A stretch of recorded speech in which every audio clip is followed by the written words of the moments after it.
When we change our story, we change our life. Because stories hold the key to understanding the meaning of life. This is why the ancient storytellers were honoured as spiritual teachers, you know, because stories are parables.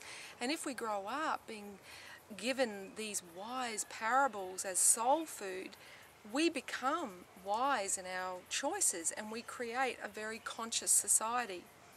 If, on the other hand, we grow up with stories that are commercially driven, which are violent, which are sexist, which are racist, then of course, as a culture, we become the product of those stories.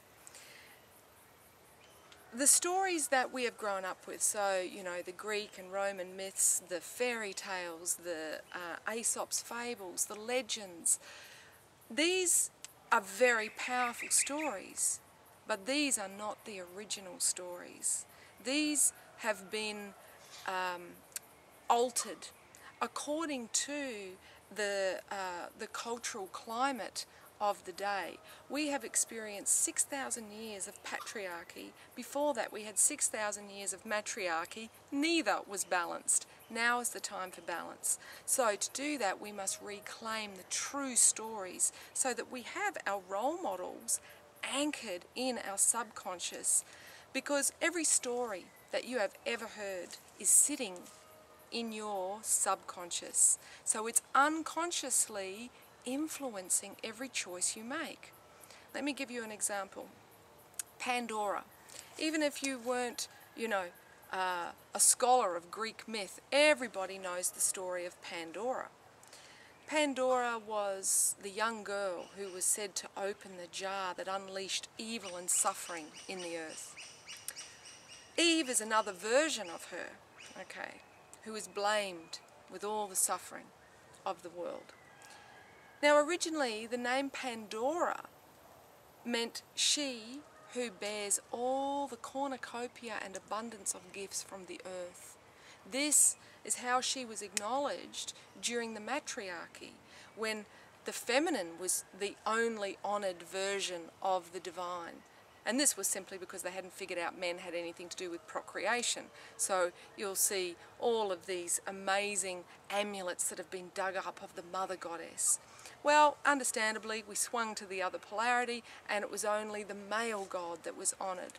So what happened was our stories were changed, and Pandora, in the time of the Greek myths when patriarchy was gaining power, they changed Pandora to be a young, silly, naive girl who accidentally opened a jar, and instead of those gifts being positive, those gifts were said to distill all manner of evil and ill upon the earth.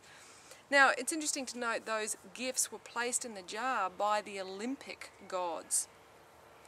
Now, the Olympics originally was the Pythian Games, and it was literally a celebration of the oppression of the feminine every 4 years. So, you know, when we understand that Pandora has been sold to us as the first woman, we understand how the feminine is mistrusted, how in every you know, large organisation you will not see as many women in positions of authority as you will men, because the legacy of this myth is still within the subconscious of every person, which says women can't be trusted, women really are just silly young girls and should not be given any authority because they will mess things up.